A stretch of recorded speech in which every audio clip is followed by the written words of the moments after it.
मावळत्या वर्षानं भरभरून दिलं असलं तरी 2026मध्ये नवीन आशा आणि नवीन संकल्पांसह पुढे जाण्यासाठी देश सज्ज असल्याचं पंतप्रधान नरेंद्र मोदी यांचं मन की बात कार्यक्रमात प्रतिपादन. आपला वारसा विसरता कामा नये ही आपली जबाबदारी असल्याचं पंतप्रधान नरेंद्र मोदी यांचं देशवासियांना आवाहन.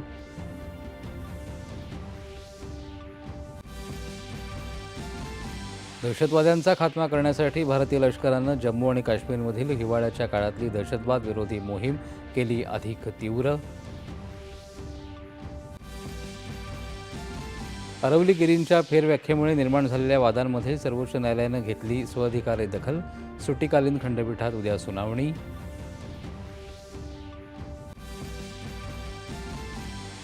दहा वर्षांच्या प्रयत्नातून गडचिरोलीला विकासाचा जिल्हा म्हणून मिळाली ओळख. तंत्रज्ञान विद्यापीठ या जिल्ह्यातून उद्योगांसाठी कुशल मनुष्यबळ घडवेल मुख्यमंत्री.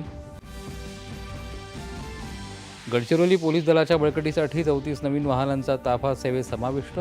सुरक्षा आणि सामाजिक ऐक्यासाठी आज मॅरेथॉनचं आयोजन. मुंबई महानगरपालिकेत 207 जागांवर महायुतीचं एकमत.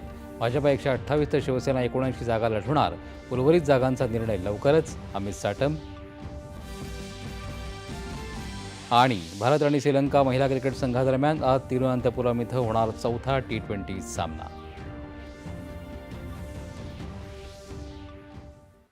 नमस्कार. एकच्या बातमी